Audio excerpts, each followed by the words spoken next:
ce vide juridique. On anticipe 1 milliard de réfugiés si aucune mesure n'est prise d'ici 2080.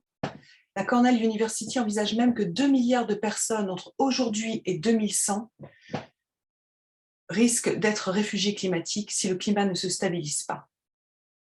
Ce que je veux que vous compreniez à travers ces chiffres terrifiants, c'est que la crise climatique devient une menace à la paix.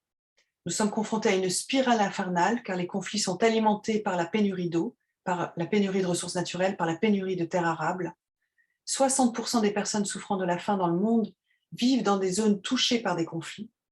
Les migrations transfrontalières déstabilisent la sécurité alimentaire des pays hôtes, engendrant d'autres conflits à leur suite. Des pays déjà instables, l'Irak, la Syrie, l'Afghanistan, sont victimes d'épisodes de graves sécheresses ces dernières années. Certains, comme la Syrie, ont vu effectivement un conflit émerger après une sécheresse de plus de 3 ans. Et donc, cela réduit d'autant plus les retours de chance à la paix dans ces régions. La deuxième limite fondamentale est la limite en lien avec l'intégrité de la biosphère, c'est-à-dire la perte de biodiversité et le rythme d'extinction des espèces. La diversité du vivant peut naturellement s'éroder à un rythme de 10 espèces par an sur un capital d'1 million, sans impact majeur pour les sociétés humaines. Mais cette limite est largement dépassée, 10 à 100 fois supérieure à la normale. C'est pourquoi les scientifiques de l'IPBES nous ont alertés que nous étions d'ores et déjà rentrés dans une 6e extinction de masse. Très concrètement, ça veut dire quoi? Ça veut dire que le rythme d'extinction des animaux a été multiplié par 100 depuis 1900. Depuis 1970, ce sont au moins 68% des animaux sauvages dans le monde qui ont disparu, 80% des insectes en Europe. Un quart des espèces animales en Europe, toutes confondues, sont aujourd'hui menacées ou éteintes. Les activités humaines ont également réduit la moitié de la taille des populations de poissons dans les mers et les océans de la planète. On considère d'ailleurs qu'en 2048, il n'y aura probablement presque plus de poissons consommables dans l'océan. La masse de la flore planétaire a aussi été divisée par 2. Selon le GIEC, 30% de toutes les espèces animales et végétales seraient menacées d'extinction si le climat se réchauffait de 1,5 à 2,5 degrés par rapport à 1850. Or, nous atteindrons ce 1,5 degré d'ici 10 ans. Et le GIEC a annoncé hier que nous n'avions que 3 ans pour changer le cours des choses.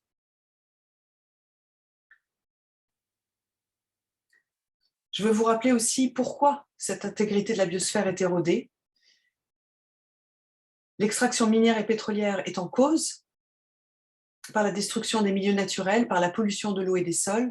Vous voyez sur ces images les sables bitumineux en Alberta, au Canada. À gauche, la pollution dans le delta du Niger par le pétrole, une pollution grande comme le Portugal. Vous voyez aussi la plus grande mine d'or du monde en Russie qui fait 1 km de large. La déforestation, bien évidemment, contribue à la perte de biodiversité, tout comme la pollution par le plastique, par les antibiotiques, par les déchets radioactifs, les pesticides, les solvants, qui polluent les sols, les rivières, l'océan, et bien évidemment qui polluent aussi tous les êtres vivants qu'ils abritent, y compris les humains. Tout ceci a donc un effet cascade. La vie telle que nous la connaissons est bouleversée. Effondrement des espèces, disparition d'écosystèmes vitaux, érosion des côtes par la montée des eaux. Et nous pouvons commencer à dire sérieusement que les droits humains, le droit à l'eau, le droit à un air pur, le droit à l'alimentation, le droit à l'habitat, le droit à la santé, et au-delà même le droit à un environnement sain, ne peuvent plus être protégés de manière universelle.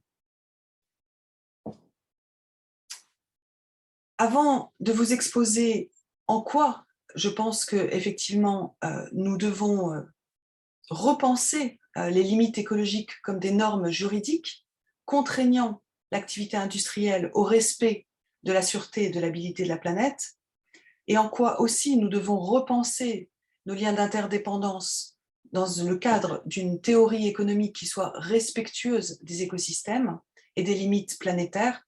Je vais laisser la parole donc à Marine pour vous expliquer comment c'est fait, comment cette catastrophe en cours a induit un changement de paradigme dans de nombreux pays dans le monde et qui est porté par un mouvement, le mouvement en faveur de la reconnaissance des droits de la nature.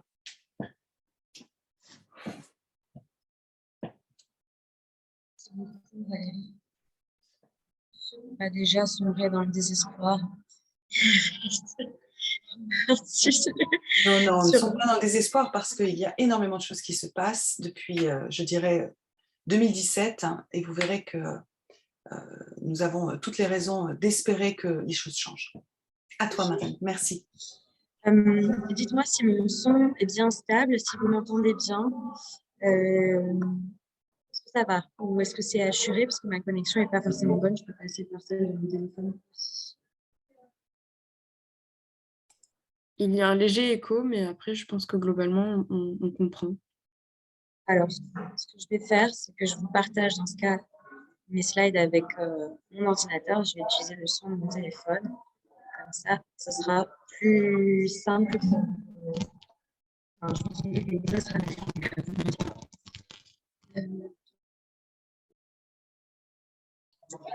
Vous m'entendez bien? Mieux? Très bien. Donc, je vais passer à la présentation sur les droits de la nature. L'idée de cette présentation, c'est de vous expliquer un petit peu justement les origines du mouvement, la philosophie, les enjeux autour des droits de la nature et de vous présenter quelques solutions, quelques victoires plutôt concrètes déjà obtenues dans ce cadre. Donc, les droits de la nature, donc, et l'idée sous-jacente qui l'accompagne, c'est de créer en fait un droit biomimétique qui reconnaisse la nature comme sujet de droit, titulaire de droits fondamentaux, reconnaissant donc par là la nature et l'ensemble des entités qui la composent comme des membres interdépendants de ce qu'on appelle la communauté indivisible de la vie ou de la communauté du vivant.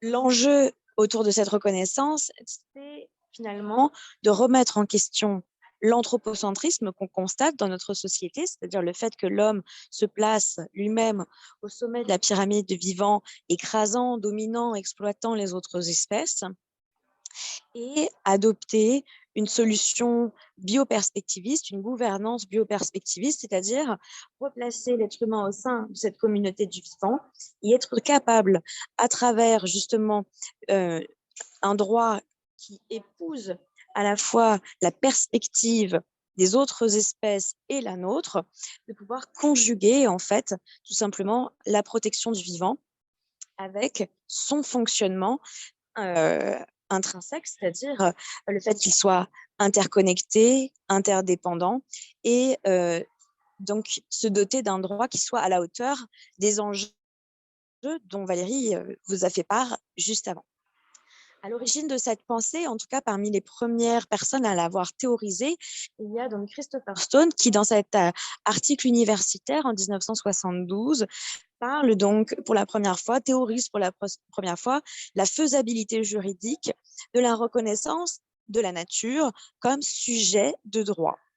Et il le fait dans un cas un peu spécial, justement, où une affaire, à l'époque, chahute un peu l'opinion publique, où la société, en fait, Walt Disney, voulait s'implanter dans une forêt de séquoias géants, et où une association soulève cette affaire en justice, plaidant justement pour l'abandon de ce projet. Mais à l'époque, le juge, dans cette affaire, écarte tout simplement l'association, rapportant qu'en fait, l'association écologiste n'avait pas intérêt à agir dans cette affaire.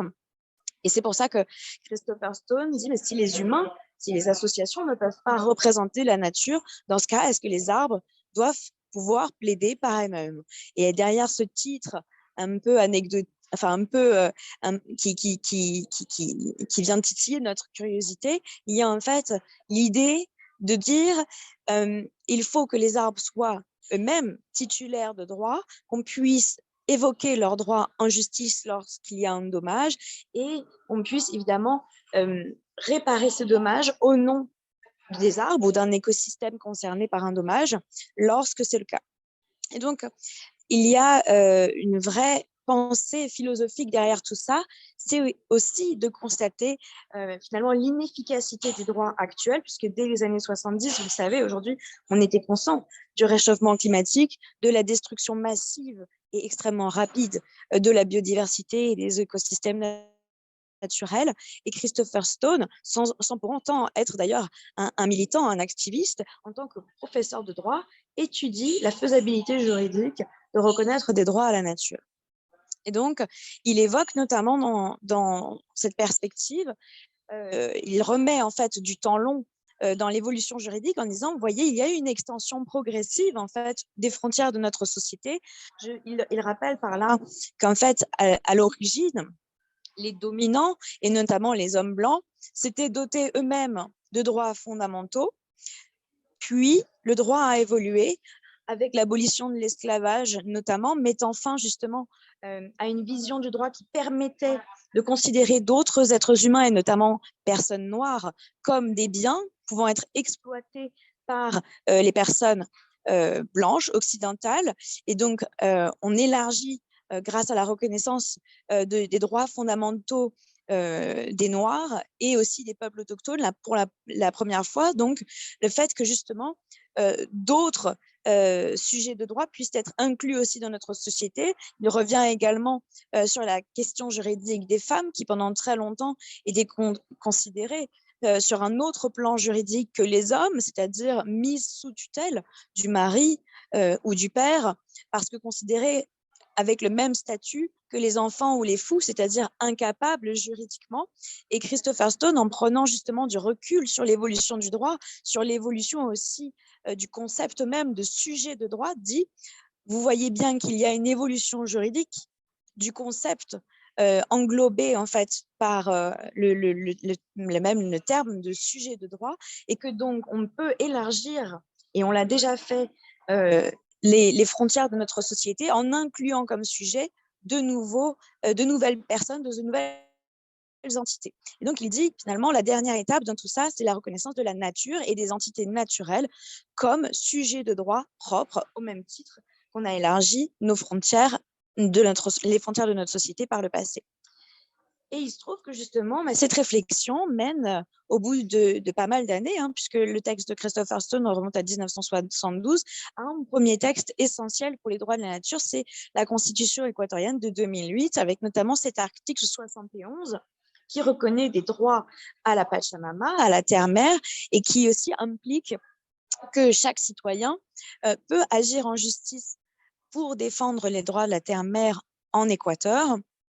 En fait, ce qui est très intéressant dans cette procédure, c'est que la révision de la Constitution équatorienne, elle se fait dans un contexte bien particulier. Vous connaissez évidemment le drame de Texaco-Chevron, un traumatisme assez lourd aussi pour le territoire, qui aujourd'hui n'a jamais trouvé de réponse, puisqu'encore aujourd'hui, malheureusement, la justice n'a pas été rendue dans le cas de Texaco-Chevron et donc de la pollution aux hydrocarbures d'un grand territoire, une grande superficie de l'Équateur, et avec l'implication que ça a eu sur les peuples autochtones.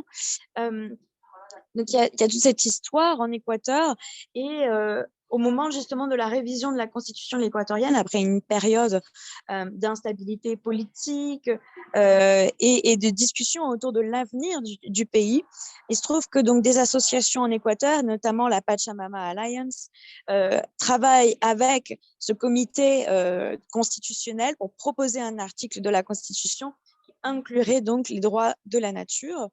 Et cette proposition de constitution est adoptée donc après un processus référendaire, c'est-à-dire que c'est bien le peuple qui a voté l'inclusion des droits de la nature dans la constitution à cette époque.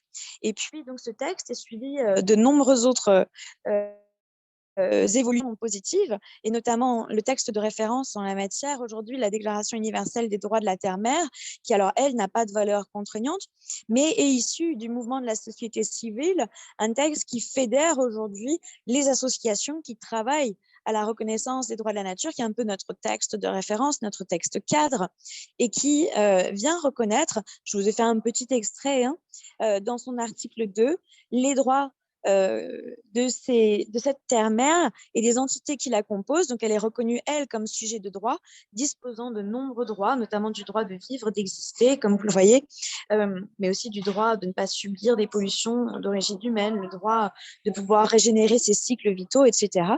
Et cette Déclaration universelle des droits de la terre-mère, ce qui était intéressant, c'est qu'à la fois, elle reconnaît des droits à cette communauté du vivant et à tous les êtres qui la composent, mais dans son article 3, elle constate aussi les obligations des êtres humains vis-à-vis de la terre-mère.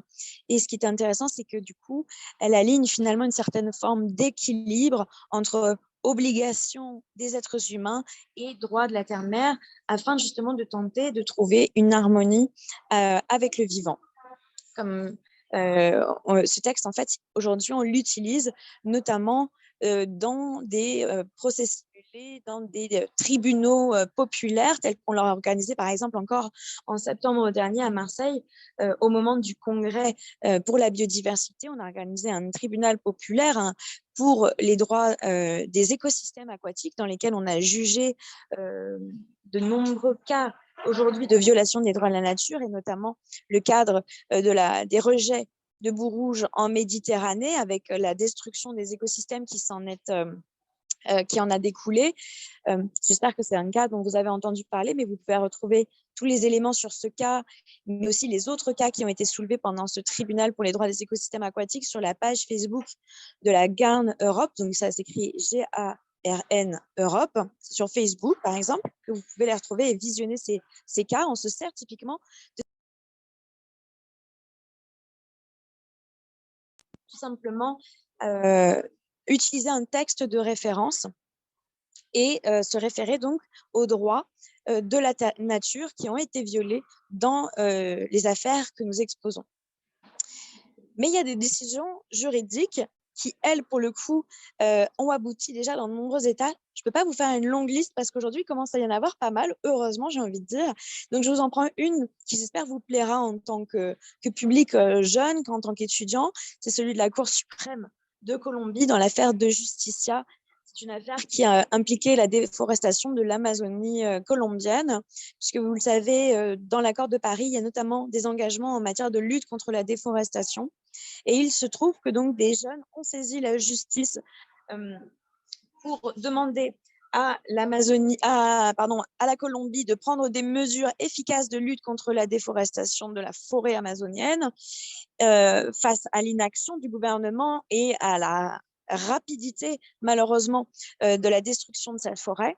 Et le juge a non seulement reconnu dans cette affaire que les droits des générations futures et de ces jeunes avaient été, si ce n'est mis en danger, voire même violés dans cette affaire, puisque la déforestation de l'Amazonie compromettait leurs droits à la vie, leurs droits à la santé, parce qu'ils seront et ils sont les générations touchées par le réchauffement climatique.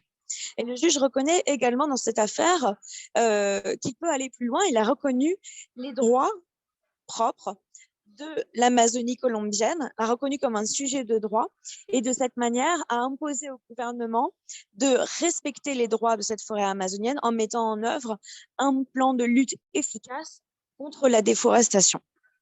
Voilà une victoire en justice qui, j'espère, illustrera un peu mieux cette thématique et qui vous donnera à voir en gros des victoires concrètes pour la protection des droits de la nature, mais il y en a eu de nombreux autres.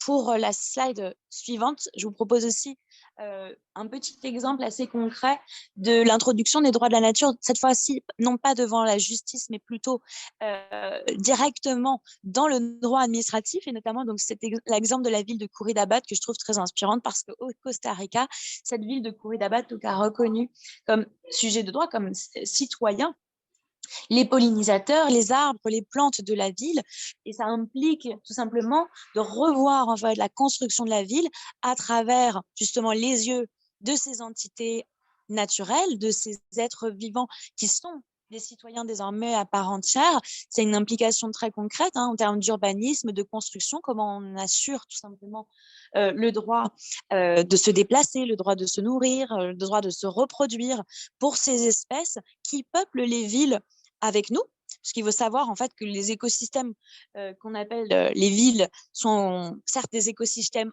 urbains et artificialisés, mais dans la plupart des villes, et notamment en France, vous avez des centaines d'espèces animales et végétales. Rien que sur Paris, par exemple, vous avez 1600 espèces animales et végétales. Nous ne sommes donc qu'une seule espèce. Il apparaît donc légitime qu'en fait, on repense nos villes à travers aussi les yeux des autres espèces. C'est pour ça que c'est intéressant de parler de bioperspectivisme à la place de cette conception anthropocentrée qu'on a eue pendant très longtemps. D'une ville qui pourrait être construite uniquement en réaction ou pour répondre aux besoins des êtres humains et uniquement des êtres humains et de leur besoin de se déplacer, de se loger, etc., de se nourrir. En vérité, il y aurait matière à réfléchir nos villes comme des écosystèmes qui abritent l'ensemble de ces espèces vivantes. Et je trouve que c'est extrêmement révélateur de la richesse, tout simplement de la pensée et du mouvement des droits de la nature, parce qu'elle ouvre tout un tas de perspectives extrêmement vastes. Et pour conclure sur une note un peu joyeuse, qui donne du courage en l'avenir, je vais vous montrer un dernier point, c'est qu'il se trouve qu'en France, il y a déjà un territoire qui a reconnu des droits à la nature, puisque il se trouve que dès 2019, et donc il y a 3 ans déjà, les îles Loyauté se sont dotées de leur propre code de l'environnement, ce qui leur est possible en raison de leur statut spécifique au sein notamment de notre Constitution, qui prévoit justement la possibilité d'adapter certaines législations au territoire. Et bien, appuyés par justement leur philosophie, leur identité kanak, les îles Loyauté ont choisi du coup d'inscrire dans leur code de l'environnement le principe unitaire de vie. Donc, comme vous le voyez sur cette slide, qui montre que, qui signifie plutôt que l'homme appartient à l'environnement naturel qui l'entoure et qui conçoit son identité dans les éléments de cet environnement naturel. Et donc, le code de l'environnement de la province des Îles-Loyauté prévoit la possibilité de doter de la personnalité juridique certains éléments de la nature. Et donc, comme vous le voyez, on a déjà un territoire en France qui prévoit cette possibilité directement dans son arsenal législatif. Avec l'association Wild Legal, on travaille également à la reconnaissance de cette possibilité en Guyane, à travers une campagne qu'on mène depuis 2019 sur la reconnaissance des droits du fleuve Maroni, parce qu'on est intimement persuadé qu'il s'agit d'un outil très concret pour faire face à l'orpaillage illégal, un fléau qui touche la Guyane de plein fouet depuis près de 30 ans. Et donc, c'est repenser en fait notre gouvernance par rapport aux droits de la nature, se doter de nouveaux outils pour faire face soit à des fléaux environnementaux, soit à des problèmes justement d'exploitation à outrance et de disparition de la biodiversité. Et il y a en France désormais d'ailleurs un réseau donc, qui s'appelle le Réseau francophone pour les initiatives pour les droits de la nature, qui rassemble aujourd'hui plus d'une quinzaine d'associations qui travaillent activement à reconnaître des droits à la nature sur des écosystèmes aquatiques ou autres.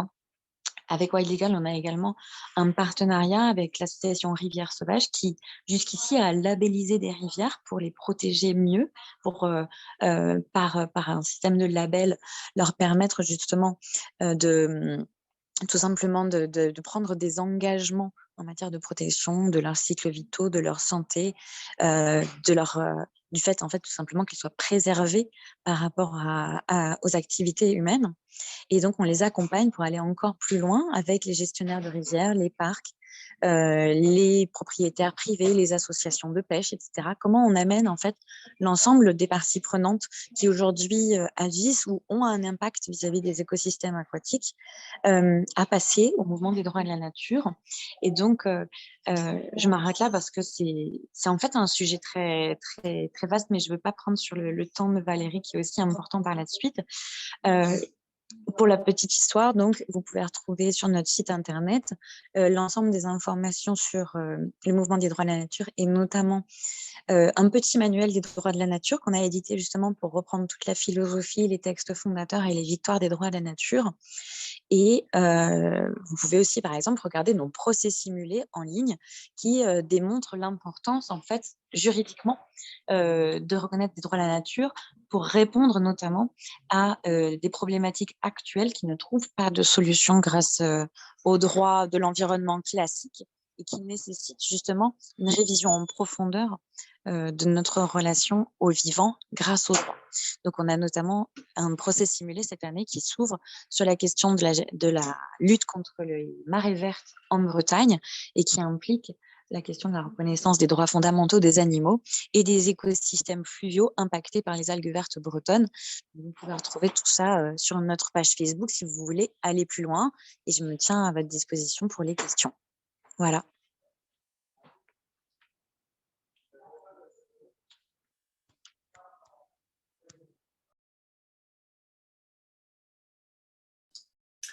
Alors, si vous voulez bien, je vais enchaîner et on abordera les questions sur tous ces sujets-là, vu qu'on travaille toutes les deux de toute façon sur ces deux sujets, en fin de conférence. Alors, je sais que les conférences Zoom sont en général d'1 heure, mais c'est vrai qu'en étant 2, c'est très difficile à respecter. Donc, voilà, ce sera peut-être effectivement plutôt 1h30 comme celles qui sont en présentiel. Alors, je vais repartager mon écran, sachant donc que je vais aborder ce deuxième aspect d'un changement du droit qui devienne plus écosystémique en abordant l'idée que le droit pénal aussi doit s'adapter à cette vision écosystémique probablement nécessaire pour préserver les générations présentes et surtout futures de la dégradation de l'environnement et du changement climatique.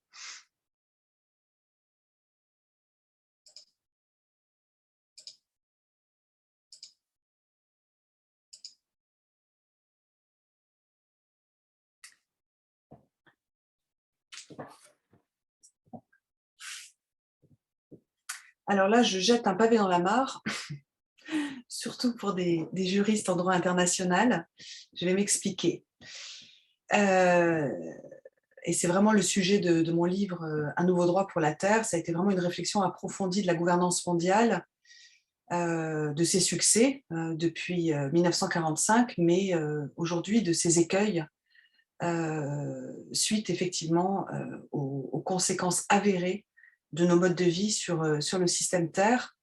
Il me semble vraiment urgent d'apporter des changements structurels profonds à cette gouvernance mondiale, tant à l'intérieur qu'à l'extérieur du système officiel des Nations Unies. Le domaine de la législation et de la gouvernance multilatérale en matière d'environnement reste essentiellement centré sur l'État, vous le savez, qui constitue la source centrale de sa légitimité et de son autorité. Or, les États ne prennent pas de dispositions efficaces pour protéger le système Terre. Ils adhèrent à des conventions, à des traités qui sont rarement contraignants, et ils sont surtout guidés par des intérêts économiques, par une croyance en une croissance infinie dans un monde pourtant fini, et par un esprit de compétition entre eux.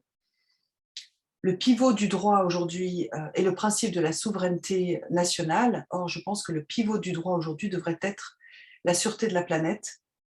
Le rôle de l'État devrait être de garantir les droits fondamentaux de sa population, dont le droit à un environnement sain, plutôt que de défendre les intérêts des 1% les plus riches. Et cela nécessite que les États acceptent d'abandonner donc cette souveraineté pour défendre un intérêt supérieur commun, qui serait de préserver l'habitabilité de la Terre et de garantir une justice climatique et environnementale globale.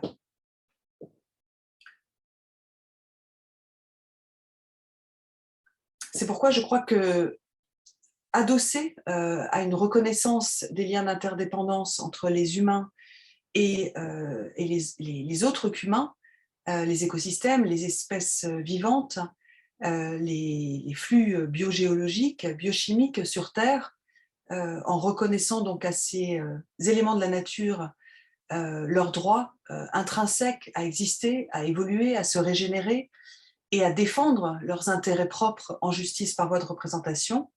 Il nous faut, face à la gravité des menaces qui pèsent sur la paix et la sécurité humaine, il nous faut adapter la justice pénale nationale, européenne et internationale pour qu'elle soit en capacité de sanctionner des dirigeants, puisque vous le savez, le droit pénal international sanctionne des personnes physiques et non pas seulement des entités morales pour l'instant.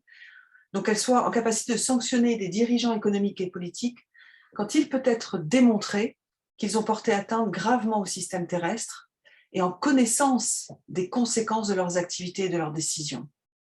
Ces dommages graves au système Terre sont un crime dit d'écocide, car ils détruisent notre maison commune. Le terme d'écocide combine le mot grec oikos, qui signifie maison, domicile, qui a aussi été compris plus tard comme habitat ou environnement, et puis sa racine latine, cide, qui signifie tuer. Il s'agit donc de tuer notre maison commune. Cette approche s'inspire de celle qui a été adoptée par le juriste polonais Raphaël Lemkin, qui a, lui, inventé le mot de génocide en novembre 1944.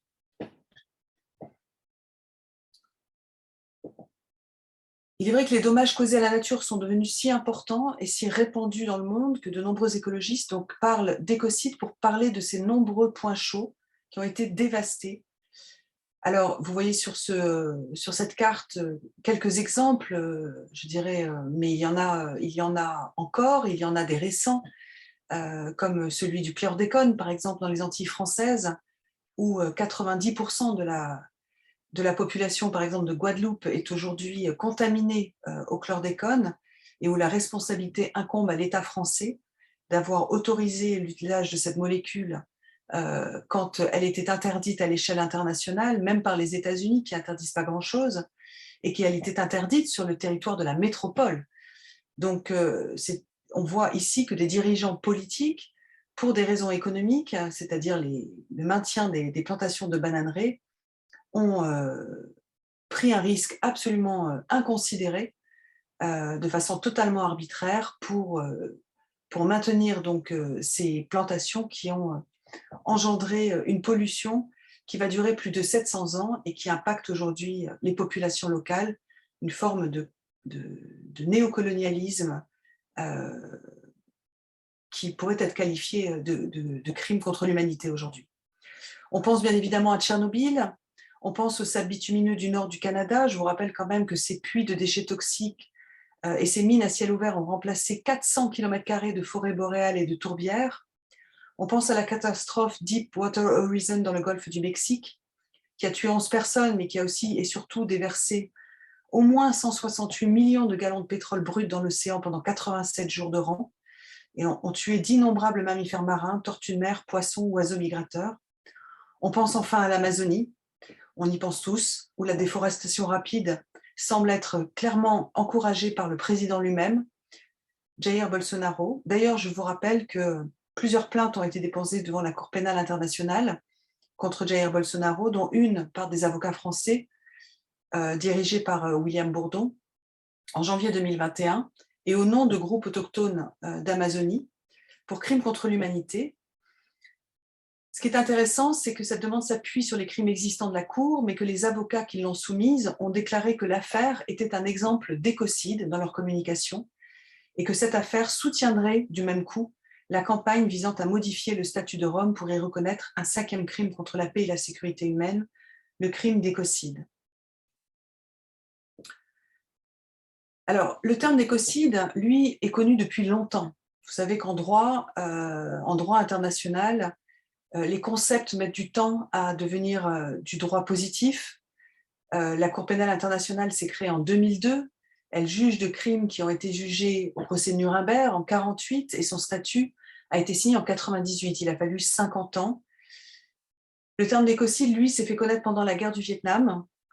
C'est un biologiste, Arthur Galston, qui avait participé à des recherches sur les herbicides dans le cadre de son doctorat en 1942-1943, qui a dénoncé lors de la conférence sur la guerre et la responsabilité nationale à Washington en 1970 l'écocide en cours, en évoquant donc ce défoliant qui a été utilisé par l'armée américaine sur les forêts du Vietnam, mais aussi du sud Cambodge, du sud Laos, pour démasquer les combattants, et qui ont, il le dit lui-même,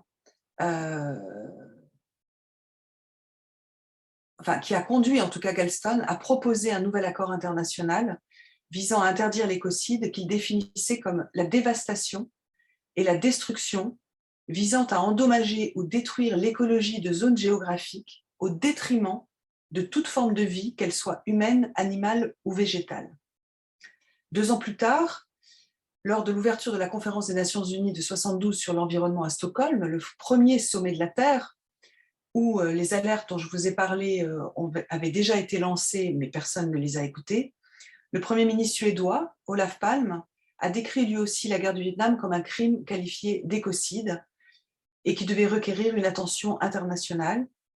Et l'année d'après, le professeur de droit international de Princeton, Richard Falk, a décidé de réfléchir à la façon d'intégrer dans le droit international du moment le crime d'écocide qu'il a comparé publiquement, en comparant l'agent orange, à un Auschwitz aux valeurs environnementales. Il a donc proposé d'élever l'écocide au même rang que le génocide à travers la rédaction d'une convention internationale. Donc ce n'est pas une inspiration récente, ça a été discuté pendant des décennies au sein des Nations Unies et surtout, ça a été discuté lors de la rédaction du statut de la Cour pénale internationale, le projet de code de droit pénal international dans les années 90. 3 options ont été discutées à cette époque. Comment inclure l'écocide dans le projet de code en le considérant comme un crime autonome, en l'incluant dans les crimes contre l'humanité ou en l'incluant dans les crimes de guerre.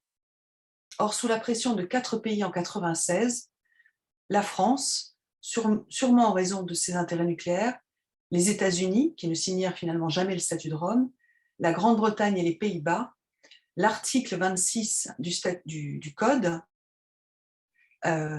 mentionnant donc les crimes contre l'environnement en temps de guerre, mais aussi en temps de paix, a été enlevé du statut fondateur de la CPI et ne reste aujourd'hui que, comme crime de guerre, les dommages délibérés et graves à l'environnement, l'article 8.2.b.4. L'inscription de l'écocide au statut de Rome ajouterait donc un nouveau crime au droit pénal international, en tout cas c'est de cette façon que nous le souhaitons.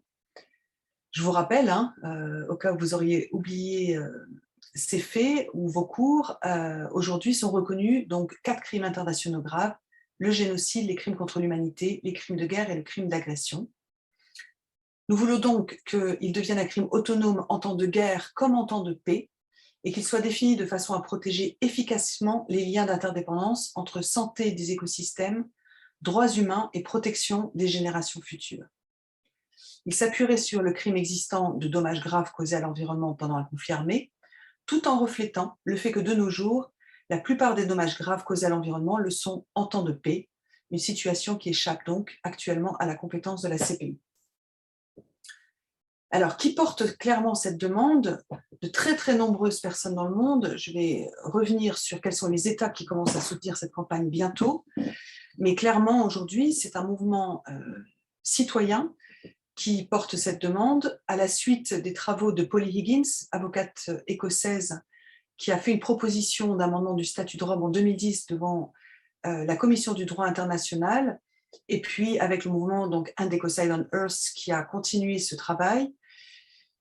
Il existe donc une ONG aujourd'hui et une fondation où tous les mouvements en faveur de la reconnaissance du crime d'écocide sont réunis, qui s'appelle Stop Ecocide International, qui est la force motrice de cette campagne en faveur de la reconnaissance du crime d'écocide et qui existe aujourd'hui partout dans le monde. Je ne vous citerai pas tous les pays, mais il y en a sur tous les continents, en Europe bien sûr, mais aussi en Nouvelle-Zélande, en Australie, en Zambie, au Chili, au Brésil, à l'île Maurice, au Ghana, au Kenya, aux États-Unis. Plus de 20 000 membres sont inscrits en tant que Earth Protectors, protecteurs de la Terre, c'est-à-dire qui s'engagent à pouvoir défendre la Terre devant la justice si il en était nécessaire. Alors les choses avancent de façon très rapide après des années et des années de difficultés à se faire entendre depuis 2019. D'une part, dans un amendement à son rapport sur les droits de l'homme et la démocratie dans le monde en 2019, le Parlement européen lui-même a voté en 2019 pour inviter l'Union européenne et les États membres à promouvoir la reconnaissance de l'écocide comme un crime international en vertu du statut de Rome de la CPI. Cet amendement a été soumis par l'eurodéputée Salima Yenbou. Il souligne l'interdépendance du bien-être de l'homme et l'interdépendance du bien-être de l'homme et des écosystèmes, et soutient les efforts internationaux visant à lutter contre les crimes environnementaux. À la suite de cela, une consultation publique a été lancée pour demander aux États parties, aux particuliers, aux groupes de pression, aux organisations, aux entreprises, aux institutions, de contribuer au processus de rédaction d'une définition juridique de l'écocide. Ce terme, donc, qui est largement utilisé aujourd'hui pour désigner les dommages et la destruction massive des écosystèmes. Les choses se sont encore accélérées en juillet 2020 quand Greta Thunberg, après avoir gagné un prix, le prix Gulbenkian, un prix portugais, a décidé, à travers sa fondation, de soutenir le travail de la fondation Stop Écocide et a permis donc à la fondation de mettre sur pied ce fameux panel de juristes donc du monde entier, qui était présidé par Philip Sands, grand avocat de droit pénal international, et par Dior Folso, qui a été procureur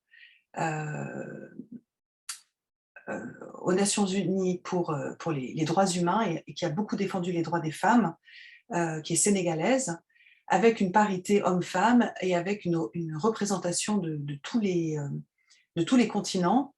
J'en faisais partie, ainsi que Pablo Farardo, qui a été l'avocat justement des victimes de Texaco Chevron en Équateur, et qui, avec moi, portait à travers ce groupe de juristes qui, pour certains, étaient des juristes assez conventionnels, on va dire, de droit international, de droit pénal international, a porté une vision écosystémique.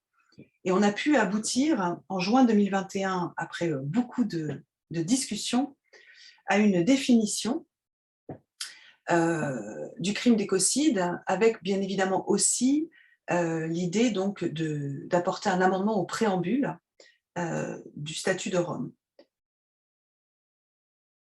L'amendement à ce préambule utilise la formulation suivante: l'environnement est quotidiennement menacé, soucieux du fait que l'environnement est quotidiennement menacé de destruction et de détérioration dévastatrice mettant gravement en péril les systèmes naturels et humains de par le monde. Cette formulation, elle, est basée sur la phrase utilisée par la Cour internationale de justice dans un avis consultatif sur la licéité de la menace ou de l'emploi d'armes nucléaires, daté du 8 juillet 1996. La Cour a reconnu à cette époque que l'environnement est quotidiennement menacé et a affirmé que l'environnement n'est pas une abstraction, mais représente l'espace vital, la qualité de vie et la santé même des êtres humains, y compris des générations à naître. Et elle a confirmé que l'obligation générale des États devait être d'assurer la protection de l'environnement et que cela devait faire partie du corpus du droit international.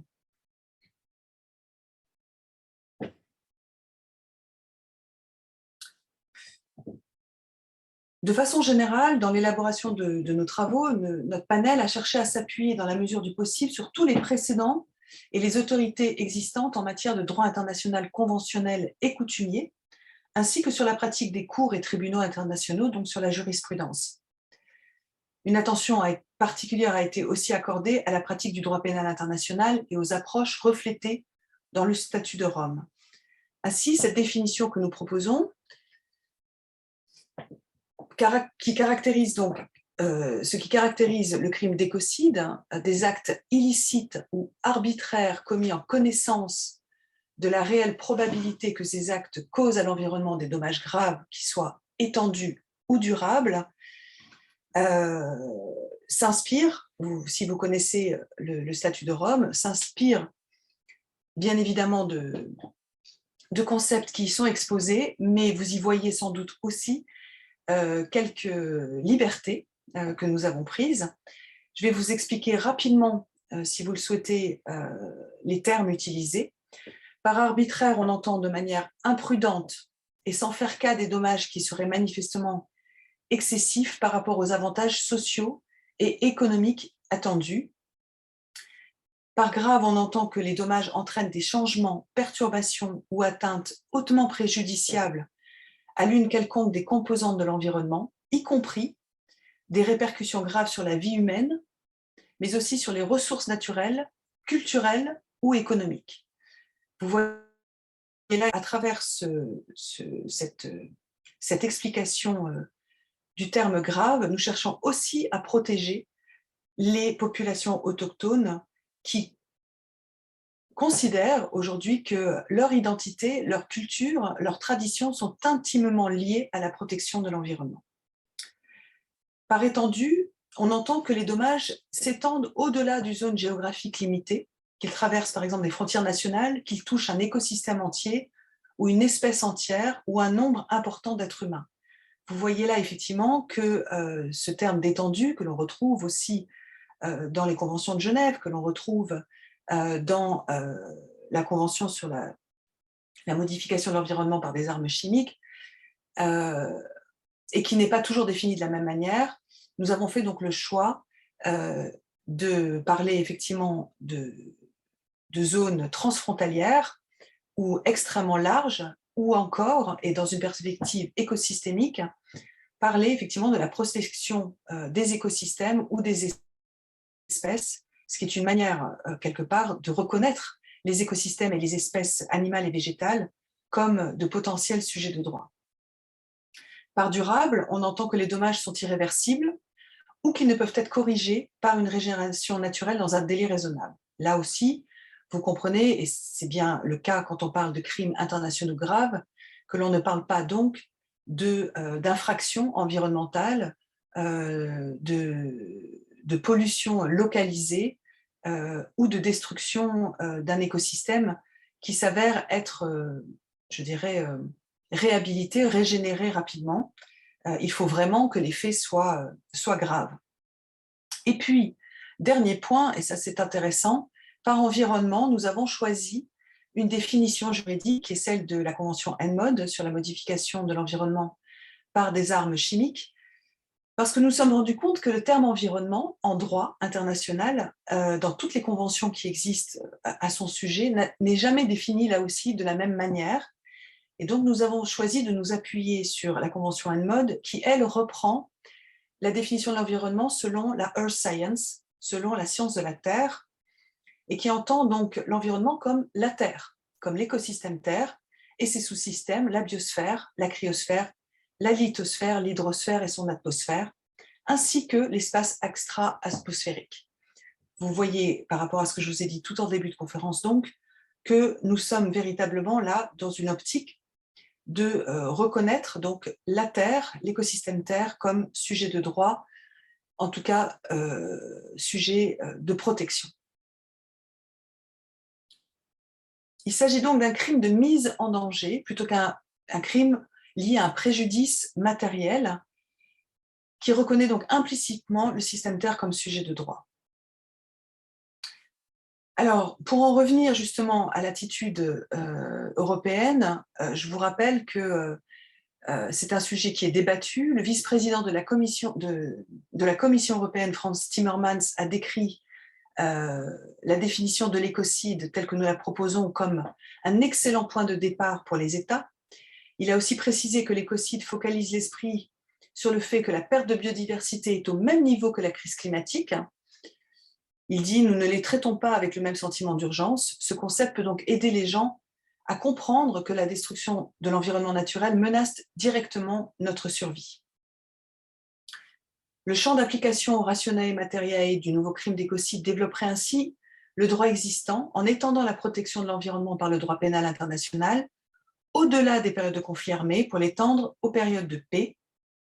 On pourrait dire finalement que l'exercice fait suite au développement de 1945 lorsque certaines interdictions en tant que crimes de guerre ont été étendues à ce qui allait devenir les interdictions en tout temps du génocide et des crimes contre l'humanité.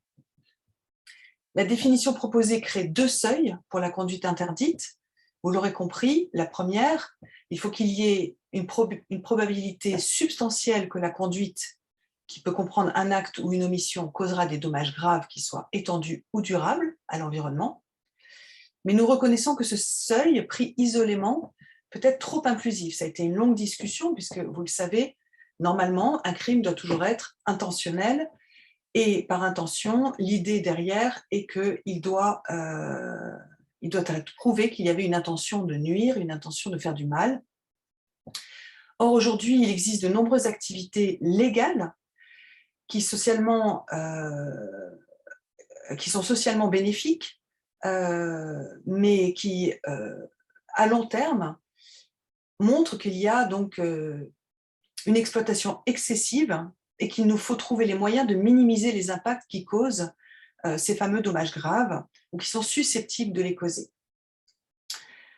Donc le groupe d'experts a estimé qu'il fallait inclure un deuxième seuil qui exige la preuve que les actes sont illicites ou arbitraires. Ce seuil supplémentaire s'inspire des principes du droit de l'environnement qui établissent un équilibre entre les avantages sociaux et économiques et les dommages à l'environnement par le biais justement du concept de développement durable.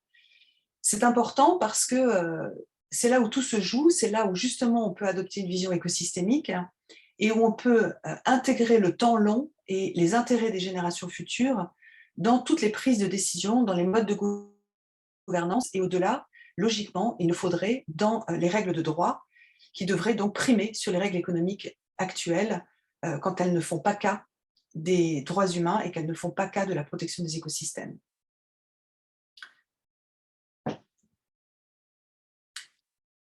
Alors, je regarde l'heure. Rapidement, je voudrais, pour vous donner un peu d'espoir, on n'a pas eu le temps sur les droits de la nature de vous montrer les nombreuses reconnaissances des droits de la nature dans le monde sur tous les continents, puisque aujourd'hui, il y a des lois sur les droits de la nature qui ont été adoptées en Bolivie, qui ont été adoptées en Ouganda.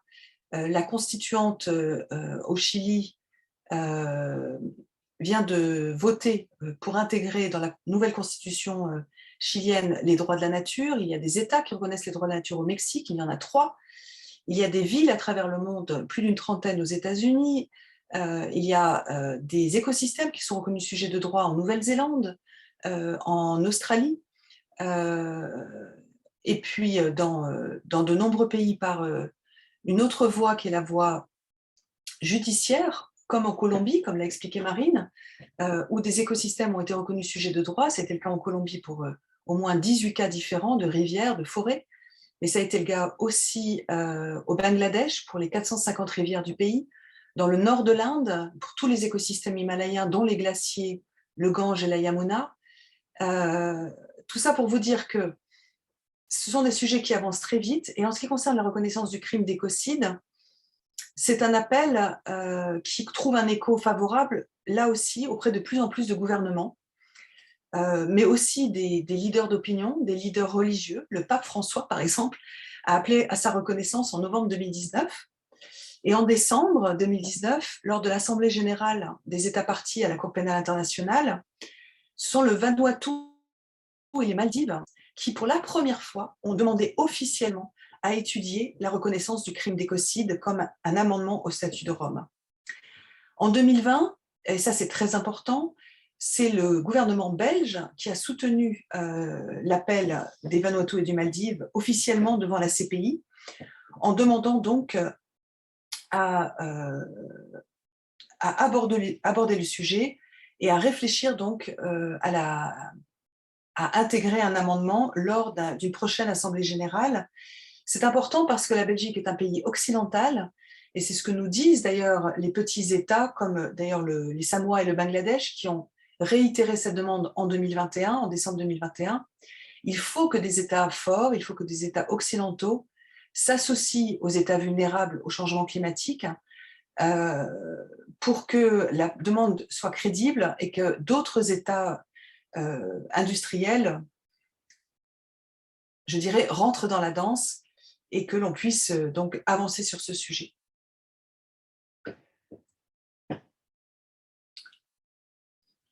Alors, en France, malheureusement, en 2021, on a eu un coup tordu, si je puis dire, du gouvernement.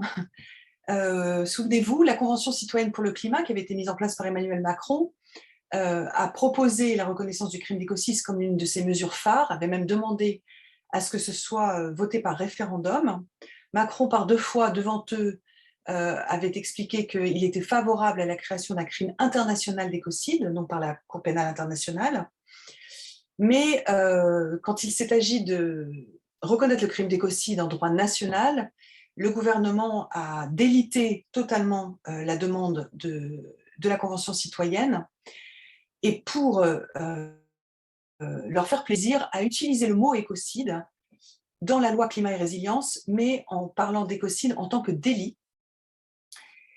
et a relégué donc le crime international d'écocide à un délit général de pollution de l'environnement dans cette fameuse loi climat et résilience française. C'est assez étonnant, d'autant plus que parallèlement, le Parlement français a soutenu un amendement obligeant le gouvernement à rendre compte des progrès accomplis pour faire de l'écocide un crime en droit pénal international. Il y a donc une confusion apparente, ou alors en tout cas une réticence manifeste à légiférer fermement au niveau national, ce qui n'est sans doute pas très surprenant en raison de l'enracinement de nos relations économiques et de grandes multinationales qui ont pignon sur rue et qui sont une force de lobby extrêmement importante auprès de Bercy, auprès du ministère de la Justice et auprès du président. En revanche, au niveau international, donc, le secrétaire général des Nations Unies, Antonio Guterres, lui, s'est déclaré favorable à la création du crime d'écocide en juillet 2021. Il y a eu pas mal de demandes. Il y a eu la demande aussi donc, en novembre 2021 de la première Assemblée mondiale de citoyens qui était composée de 100 personnes tirées au sort lors de la conférence des Nations Unies sur le climat, la COP26, qui a recommandé donc que la destruction grave de l'environnement soit reconnue comme un écocide et devienne un crime. Et puis, on en a aussi beaucoup parlé il y a peu de temps, en mars, lors de la 5e Assemblée de l'environnement de l'ONU à Nairobi. Cette demande a refait surface à plusieurs reprises. Le coup de théâtre a été là encore en Belgique en décembre 2021, donc il y a 3 mois, où le Parlement belge a officiellement adopté à une forte majorité une résolution visant à reconnaître d'une part le crime international d'écocide et en se proposant donc de porter un amendement devant la CPI et en même temps de faire un rapport au Parlement sur l'inclusion du crime d'écocide dans le code pénal belge. Voilà. Et puis de très nombreuses motions, de très nombreuses prises de position depuis 2 ans maintenant ont émergé en Suède, je ne vais pas tout vous décrire, c'est trop long, en Espagne, en Finlande, aux Pays-Bas, au Canada, au Luxembourg, et là en mars dernier en Islande, où plusieurs partis donc, se sont dits favorables à une loi sur l'écocide qui serait soumise au Parlement. Mais ce qui est le plus impressionnant reste, et c'est là où mon espoir réside beaucoup, parce que ça va avoir un effet levier absolument extraordinaire, c'est lors d'un vote le 16 février 2022, où le Parlement européen a une nouvelle fois recommandé de soutenir la loi sur l'écocide. Le rapport sur les droits de l'homme et de la démocratie qui a été voté recommande aux États membres de soutenir cette criminalisation de l'écocide par la CPI et d'examiner sa pertinence pour le droit européen. Il faut savoir que c'est quand même la 6e fois que le Parlement européen soutient cette voie et la 2e fois qu'il recommande une approche européenne, ce qui semble indiquer une normalisation du concept et une base solide pour les actions à venir. Ce que nous faisons donc maintenant, c'est d'essayer d'obtenir, dans le cadre de la révision de la directive sur les crimes contre l'environnement qui date de 2008 et qui a lieu en ce moment, de convaincre la Commission européenne donc d'inclure dans cette révision de cette directive le crime d'écocide. Nous avons donc l'appui du vice-président exécutif de la Commission européenne, Frans Timmermans, mais nous n'avons pas encore la garantie que la Commission européenne dans son ensemble suive les recommandations du Parlement européen et suive finalement ce mouvement mondial. Je citerai pour finir Frans Timmermans en mars 2022. Il explique « La conscience publique que nous avons de la crise climatique ne se reflète pas encore dans la conscience publique que nous avons de l'écocide. Or, les deux sont tout aussi menaçants pour la survie de l'humanité. Nous devons donc nous assurer que la question de l'écocide figure en bonne place dans l'agenda européen, dans l'agenda international. » Voilà, je vous remercie. J'espère que ça vous a redonné un petit peu d'espoir après mon introduction qui effectivement est toujours très plombante.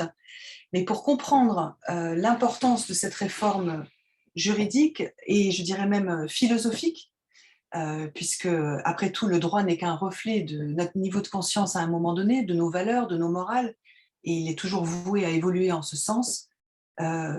comprendre la notion d'écocide implique donc une révolution philosophique de nos rapports avec les autres qu'humains, de notre interdépendance avec la bonne santé des écosystèmes et de manière générale, donc, comprendre qu'à travers les conséquences de nos activités, nous avons je dirais, l'obligation, le devoir de penser le système juridique de façon nouvelle.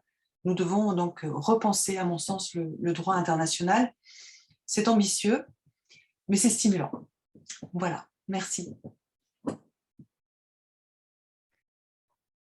Un grand merci à vous et ainsi qu'à Marine Calmet qui a malheureusement dû nous quitter pour une autre réunion.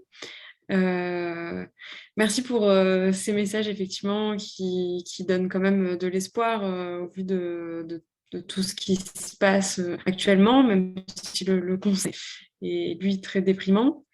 Donc la parole aux questions. Il y en a certaines dans le chat, mais est-ce que vous pouvez lever votre main virtuellement pour ceux qui veulent prendre la parole directement.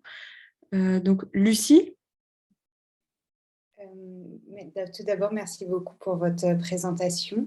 J'avais une première question. Vous avez parlé justement dans ce cadre de repenser le droit international, l'idée que les États devraient abandonner leur souveraineté. Et vous avez fait beaucoup de liens entre droits de l'homme, droits de l'environnement. Est-ce que vous pensez qu'il serait envisageable d'avoir une sorte de droit d'ingérence au nom de la protection de l'environnement, au même titre qu'on peut avoir aujourd'hui certains droits d'ingérence, notamment dans le cadre de la protection des droits de l'homme ou de l'humanitaire?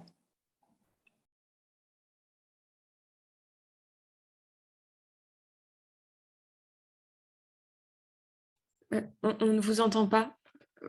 Vous n'avez pas récapitulé le... Excusez-moi. Oui, je disais, c'est une question qui m'a déjà été posée, je me souviens, par un journaliste suite au méga-feu en Amazonie et au fait qu'il y avait effectivement de plus en plus de plaintes qui étaient portées devant la CPI par rapport à ce qui se passait en Amazonie.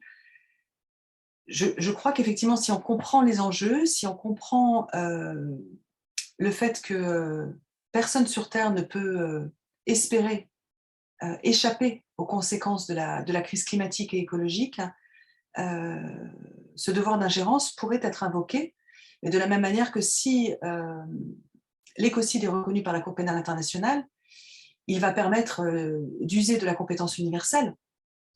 Il va permettre à chaque État d'inscrire les États signataires du statut de Rome, d'inscrire le crime d'écocide dans leur droit pénal national, et il va permettre à chaque juge national de se saisir de cas d'écocide s'il le souhaite, même si l'écocide n'est pas sur son territoire ou même si un de ses ressortissants n'est pas en cause. Donc, pour l'instant, ce que je vise avant tout, parce que ça en donne les moyens, c'est la reconnaissance du crime d'écocide par la CPI parce qu'elle permet la compétence universelle. Merci beaucoup. Alors, je ne vois pas d'autres mains levées virtuellement, mais il y avait une question dans le chat, une longue question d'une personne. Je me permets de vous la lire. Je ne sais pas si vous la voyez. Bonjour, en intervenant sur ces thématiques auprès de jeunes et d'entreprises, il me manque des éléments scientifiques pour pouvoir être plus percutante. Je ne trouve pas de schéma qui modélise l'interdépendance des humains avec le reste de la biodiversité, alimentaire et autres systèmes écosystémiques. Peu d'impact du fait d'annoncer l'effondrement de la biodiversité. Et du coup, j'ai du mal à expliquer que l'humain est une espèce qui est tout autant menacée par l'extinction. Donc ça, c'était la première question. Et l'autre question, autre réflexion, l'intérêt de créer un tribunal mondial, même de principe, pour juger des actes impactant notre patrimoine commun, qui se baserait sur un inventaire de référence. Y a-t-il un projet dans ce sens? Alors, pour la première question, peut-être que ce n'est pas assez clair, mais la théorie des limites planétaires est devenue un outil. Elle est aujourd'hui reconnue comme un outil pour un indicateur de suivi des objectifs de développement durable par les Nations Unies depuis 2011. elle l'est aussi au niveau européen. La France, par exemple, a publié un rapport en 2019 sur les limites planétaires et leur respect par la France. Je vous annonce qu'en France, on a dépassé 7 des limites planétaires sur 9. En 2019, c'était 6, mais aujourd'hui, avec la pollution chimique, on sera probablement à 7. Et ces limites planétaires ont été définies par ces scientifiques pour justement, d'ailleurs, c'est dans le mouvement des droits de la nature une critique qui est faite à la théorie des limites planétaires, c'est de dire que c'est une théorie qui est anthropocentrée, puisque quand on parle d'un espace sûr, juste, et un état planétaire vivable et hospitalier, dans le cadre de la théorie des limites planétaires, c'est pour l'humanité. Donc, le dépassement des limites planétaires est un danger pour l'humanité. Et si vous allez sur le site du Stockholm Resilience Center et que vous allez rechercher des informations sur chacune de ces limites de façon détaillée et de leurs impacts sur l'humanité, vous allez pouvoir corréler donc clairement cette interdépendance et utiliser une modélisation pour le faire. Voilà, ça c'est la première réponse. La deuxième, si on reconnaît le crime d'écocide par la Cour pénale internationale et qu'ensuite il est aussi intégré dans les codes pénaux nationaux et au-delà reconnu dans le droit européen, à mon sens, on n'a pas besoin d'une cour pénale environnementale ou d'un tribunal pénal spécial. Je sais que c'est une demande de certaines personnes qui portent ce projet depuis longtemps. Je crois que stratégiquement, et ça c'est un choix stratégique, hein, de la même manière que je ne propose pas une convention internationale sur le crime d'écocide, l'expérience nous montre que les traités et les conventions sont, dans leur phase de négociation, très vite détricotés, voire bloqués au niveau des Nations Unies. Regardez l'exemple du Pacte mondial pour l'environnement qui n'avait comme ambition que de poser 11 principes de droit international, dont le droit à un environnement sain, de manière à harmoniser globalement les principes de droit, du droit de l'environnement international. Et malgré tout, dès les premiers rounds de négociations, les États-Unis, la Russie ont fait capoter les négociations. On voit que l'accord de Paris n'est pas un accord qui est officiellement contraignant, puisqu'il y a un châle plutôt qu'un schuld, un choul plutôt qu'un châle qui a été posé dans l'accord à 19h37 le jour de la signature, à la demande des États-Unis qui ont dit on ne signera pas pendant la COP21, le dernier jour, on ne signera pas si vous mettez une obligation. Donc, je ne crois plus aujourd'hui à la capacité des conventions internationales, comme je vous l'ai expliqué, à vraiment dresser une ligne rouge qui permette aux acteurs industriels de se conformer au respect des limites planétaires. Et en revanche, au niveau de la Cour pénale internationale, je ne sais pas si vous avez étudié la manière dont les amendements se votent, il faut que 2/3 des États parties votent en faveur d'un amendement. Et si vous regardez qui sont les signataires du statut de Rome, vous verrez qu'il faut donc 82 États pour adopter un amendement. Il y a à l'heure actuelle plus de 82 États qui sont en fait des États africains, des États aujourd'hui de plus en plus du Pacifique, des États d'Amérique du Sud, et ce sont les mêmes États qui ont soutenu les travaux sur le traité contraignant les multinationales au respect des droits humains et du droit de l'environnement, qui est en négociation depuis 2014 à l'ONU. Et donc, on a bien plus de chances de faire voter cet amendement par la CPI, par ces États-là qui sont déjà vulnérables, sachant que, par exemple, les États-Unis ne peuvent pas voter puisqu'ils ne sont pas signataires et donc ne peuvent pas bloquer les négociations. Voilà. Donc, moi, je plaide pour que ce soit par la CPI que les choses se fassent plutôt que de créer une nouvelle cour. Regardez le temps qu'il a fallu pour créer la CPI. Il a fallu plus de 30 ans. On n'a pas 30 ans de monde, hein, on en a 3.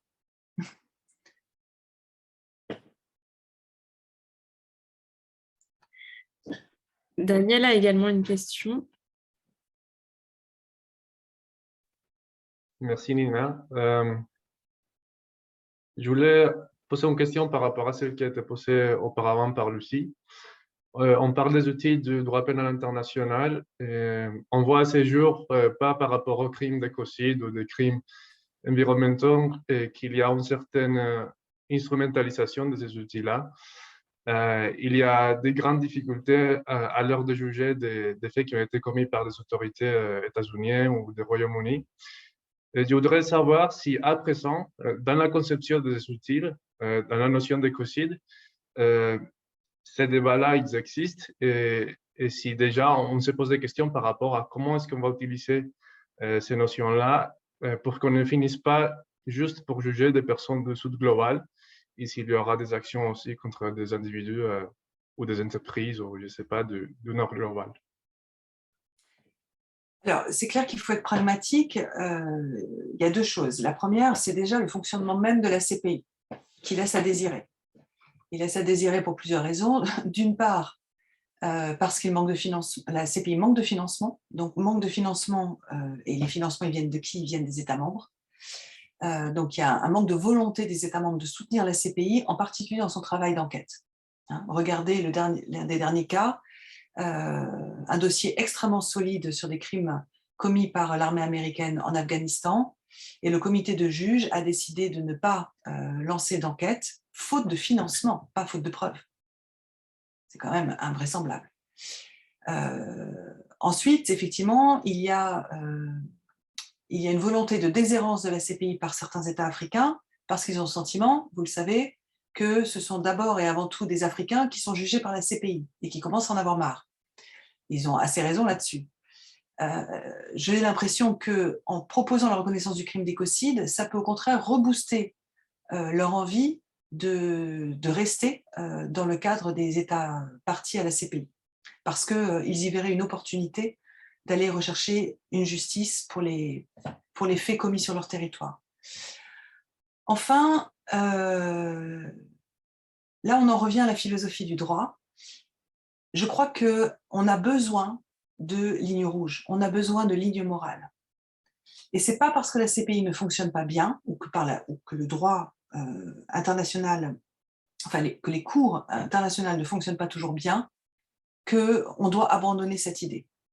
On a besoin aujourd'hui vraiment d'une boussole.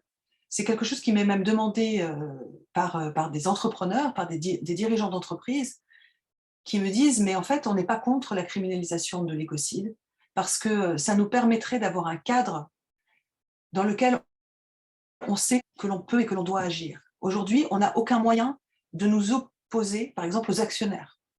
Quand les actionnaires nous disent, nous, on veut des profits à court terme, et donc, vous allez forer en Arctique, vous ouvrez de nouvelles mines, etc., on n'a pas un cadre légal qui nous oblige et qui nous fait peser une responsabilité pénale individuelle que l'on peut opposer à cette volonté. Or, si on avait cette responsabilité pénale, on pourrait influer beaucoup plus donc, sur la direction et sur les choix pris par les multinationales, par les entreprises, parce qu'il y aurait un risque. Quand vous roulez sur la route et que vous voyez un panneau à 70 km/h, rien ne vous oblige, là, maintenant, à freiner. Vous pouvez le dépasser, ce panneau. Si vous avez du bol, il n'y aura pas de police. D'accord? Mais vous prenez le risque, et vous le savez, que vous risquez d'être arrêté. Et c'est tout l'enjeu aussi du droit pénal, qui est un enjeu dissuasif, un enjeu préventif. Et pour moi, c'est extrêmement important de le comprendre, ça. Pareil pour l'écocide.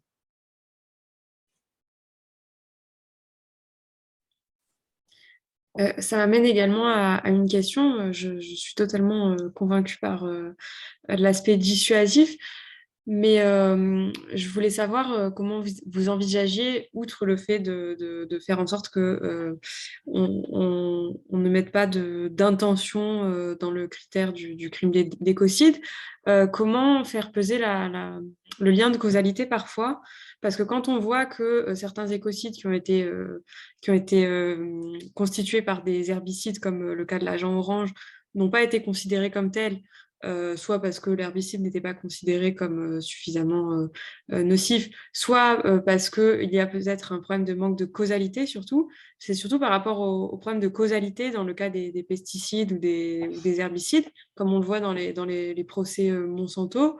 Comment est-ce qu'on peut régler ce problème en inversant la charge de la preuve? Alors, en ce qui concerne l'agent orange, le problème, il est plus une histoire de prescription.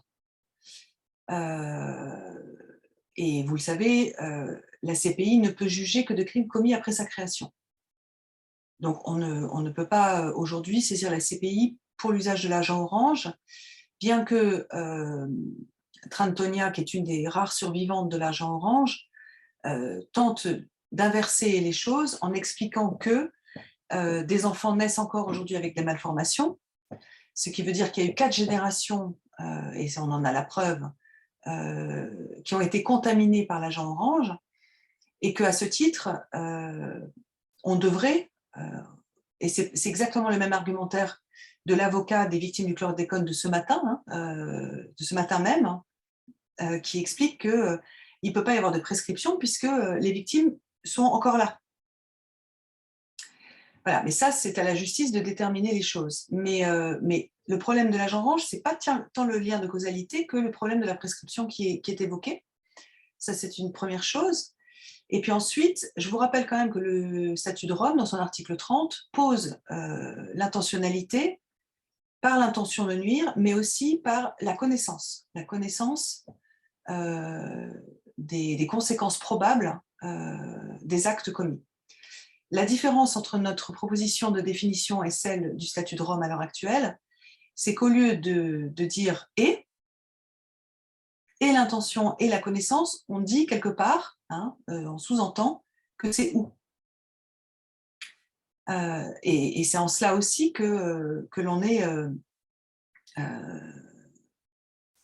que l'on se distingue, mais ça va aussi dans le sens de ce qu'a proposé, je ne vous en ai pas parlé, mais ce qu'a demandé la procureure de la CPI en 2016, Fatou Bensouda, qui elle-même était confrontée à des plaintes au Cambodge pour des destructions de l'environnement, déplacements forcés de population en lien avec la destruction de l'environnement et la prédation de ressources naturelles, et qui visait en particulier les agissements de Bolloré.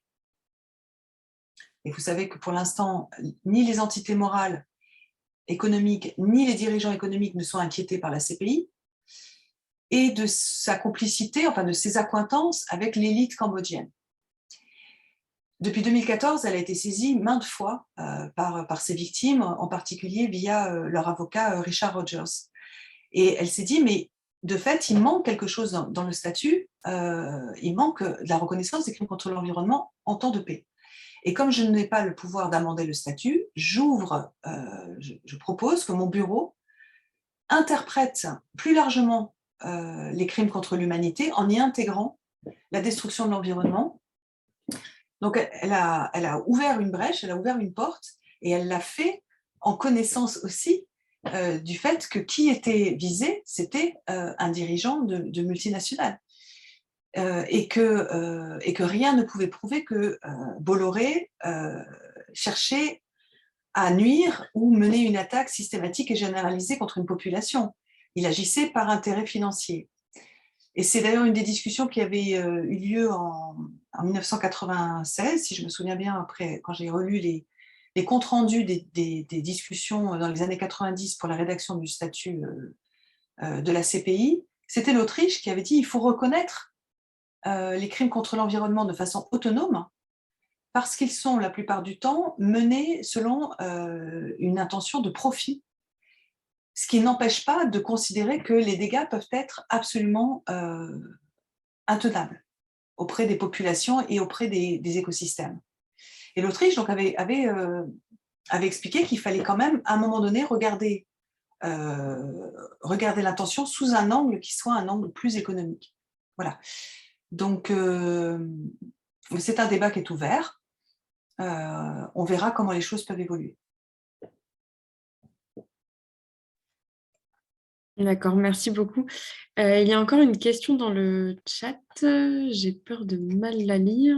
Je ne sais pas si vous voyez le chat. Alors, il y a une réflexion sur le fait de former des juristes et des lobbyistes environnementaux qui puissent intervenir en contre-pouvoir.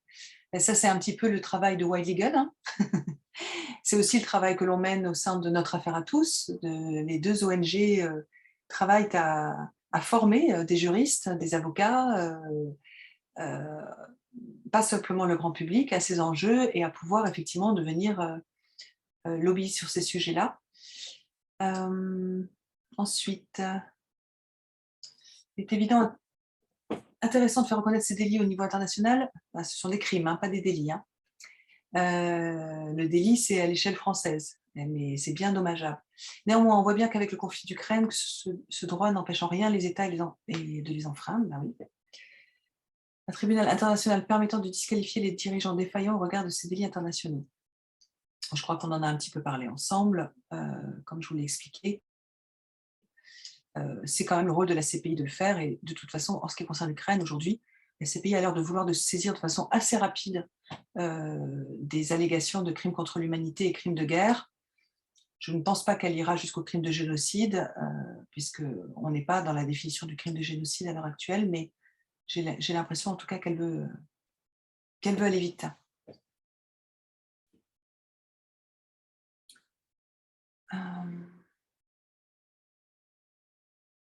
Est-ce que vous voyez autre chose? Oui, alors je vois une question. Si le critère de l'intention peut constituer un frein à l'application du génocide concernant les questions environnementales, ne peut-on pas déduire cette intention de l'action en connaissance de cause, en partant du principe qu'une activité reconnue comme présentant un danger grave pour l'environnement est un acte intentionnel visant à détruire tout ou partie d'un groupe national, conformément à l'article 6 du statut de Rome, étant donné la difficulté d'amender le statut en pratique? Alors pour ça, si on n'amende pas le statut, pour ça, il faudrait qu'il y ait effectivement des victimes, des comptables sur le moment. L'importance de la reconnaissance du crime d'écocide est donc d'utiliser cette notion de connaissance en connaissance de cause,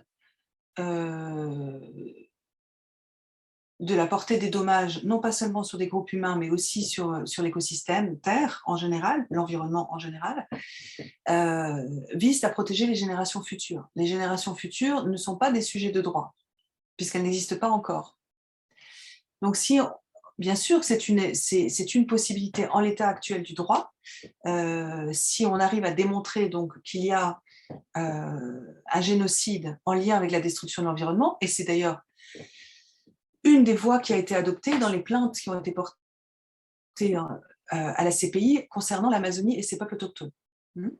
Mais moi, je voudrais qu'on aille plus loin, parce que ce dont on parle depuis tout à l'heure, c'est des conséquences qui vont toucher des enfants qui ne sont pas encore nés, ou alors où on sait que ça va nous toucher très rapidement, mais on n'a pas pour l'instant, on ne peut pas décompter pour l'instant des victimes humaines, et dans ce cadre-là, et en tout cas en masse, et dans ce cadre-là, on ne peut pas saisir la CPI pour cela, sauf si ça a été fait en temps de guerre, et encore. Donc voilà, donc c'est tout l'intérêt de la reconnaissance du crime d'écocide, qui a une vision écosystémique et qui s'appuie sur le temps long. Et je crois que c'est vraiment essentiel de comprendre que c'est ces deux points-là qui manquent aujourd'hui fondamentalement au droit. Et donc à notre gouvernance.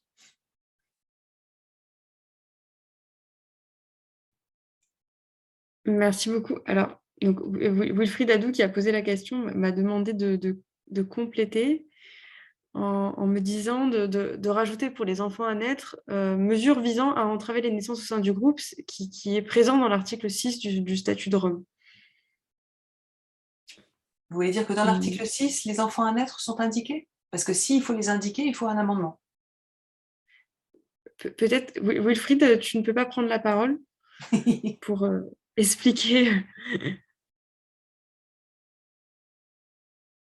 Non, en fait, il est en bibliothèque, donc il ne pourra pas expliquer un peu. Ouais. Désolée. À ma connaissance, les générations futures ne sont pas inscrites dans le statut de Rome, et pas dans l'article 6 non plus. si quelqu'un peut me contredire. Mais...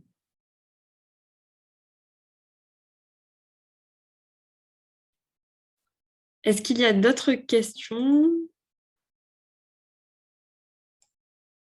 Non, personne? Très bien, je pense qu'on va pouvoir vous libérer. Encore un très grand merci pour cette conférence que je transmettrai également à Madame Calmet, qui était très inspirante et j'espère que cela contribuera à former une génération de juristes et potentiellement de lobbyistes pro-environnement à l'avenir, enfin, dans un avenir court de 3 ans. Voilà. Un grand merci à tout le monde d'avoir assisté à cette conférence. Et ravie d'avoir pu être avec vous.